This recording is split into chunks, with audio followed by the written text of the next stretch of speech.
YouTube channel क्रिएटेनमेंट में आप सभी का स्वागत है। मैं हूं विद्यानंद मिश्रा और सुनाता हूं हिंदी भाषा के शब्दों का शुद्ध प्रयोग। आज हम बात करने जा रहे हैं शब्द तब और तो, यदा और कदा तथा दूर और दूर का।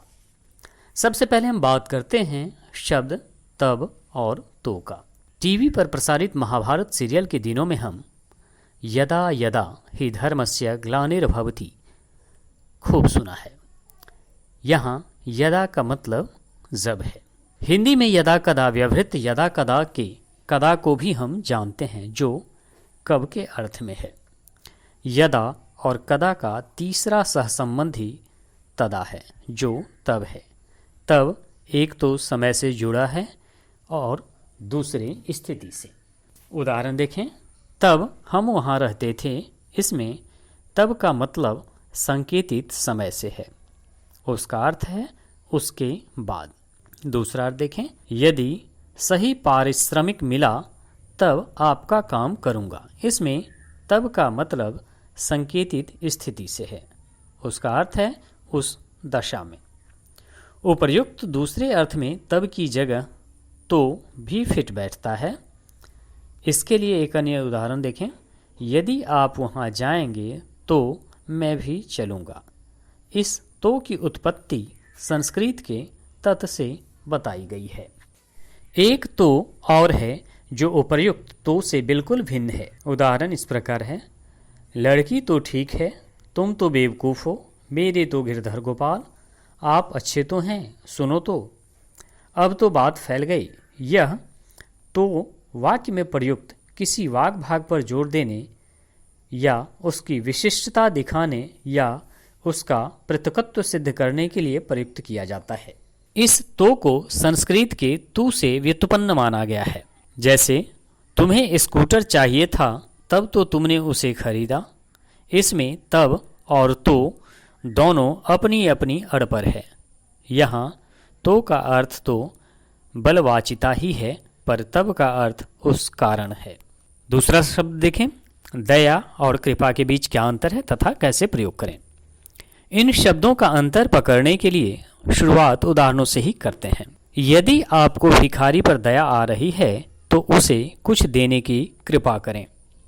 दूसरा उदाहरण, आपने उस पर दया करके उसे माफ कर दिया, आपने बड़ी कृपा की। दया आती भी है और की भी जाती है, पर कृपा आती कभी नहीं, केवल की ही जाती है। दया से दयालु और कृपा से कृपालु दोनों शब्द बनते हैं, पर दयनीय की जोड़ी अधूरी है, क्योंकि कृपणीय शब्द नहीं बनता। यदि बनता है तो वह है कृपणीय। चीर हरण के समय भीष्म, द्रोण, कृपाचार्य, विदुर और पांचों पांडवों को द्रौपदी पर दया तो आ रही थी, पर वे कृपा नहीं कर पा रहे थे। कृपा कर रहे थे तो केवल भगवान श्री कृष्ण। यानी किसी असहाय या पीड़ित व्यक्ति के दुख से दुखी होकर उसकी सहायता का विचार रखना दया है। बिना प्रतिदान की भावना से दीन दुखी की सहायता के लिए सात्विक वृत्ति या अनुभूति का होना दया है। दया में द्रवित होने का भाव मात्र प्रमुख है, उसमें दयालु की क्रियाशीलता आवश्यक नहीं है। ठीक इसके विपरीत कृपा में कृपालु की क्रियाशीलता आवश्यक है। उस समय में क्रिया में परिरक्षण का भाव अनिवार्य है। जो व्यक्ति भला कर सकता है उसका आलंबन की रक्षा या भलाई के लिए तत्पर होना कृपा है। कभी कभी इस शब्द को केवल शिष्टाचार और विनम्रता दिखाने के लिए इस्तेमाल किया जाता है। जैसे, आप सकुशल तो हैं? जी हाँ, आपकी कृपा है। दया अंग्रेजी में पीटी और मर्सी है, जबकि कृपा उसमें काइंडनेस और फेवर है। अब बात करते हैं शब्द दूर और दूर की। बात कहीं और से शुरू की जाए। जैसे लाभ माने प्राप्ति होता है। लाभ में लभ धातु है जिसका अर्थ है प्राप्त करना। दुर्लभ माने दुष्प्राप्य, जिसे प्राप्त करना कठिन हो। कठिनाई से मिलने वाली चीज़ कभी कभी बढ़िया और प्रिय लगती है, इसलिए दुर्लभ का अर्थ बढ़िया और प्रिय भी है।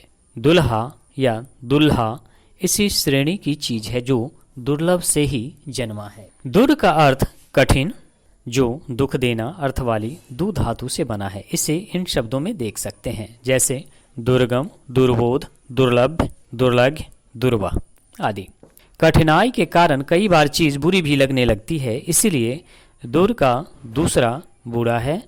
इस अर्थ के साथ दुर से बने दुर्वस्था, दुराचार, दुरात्मा, दुरुपयोग, दुर्गंध, दुर्गति, दुर्गुण, दुर्जन, दुर्दशा, दुर्बुद्धि, दुर्भाग्य, दुर्भाव, दुर्व्यवस्था आदि है। दुर का तीसरा अर्थ है अभावपूर्ण, जैसे दुर्बल में। दुर से दूर बहुत दूर है, जो किसी को तिरस्कार पूर्वक हटाने के लिए बोला जाने वाला अव्यय है और जिसका अर्थ दूर हो है। इसे हिंदी के दूर शब्द से व्युत्पन्न माना जाता है। अब बिना जवाब का एक ऊंचा सवाल आप लोगों के लिए है, दुरंगा और दुरुस्त में दूर है या दूर है?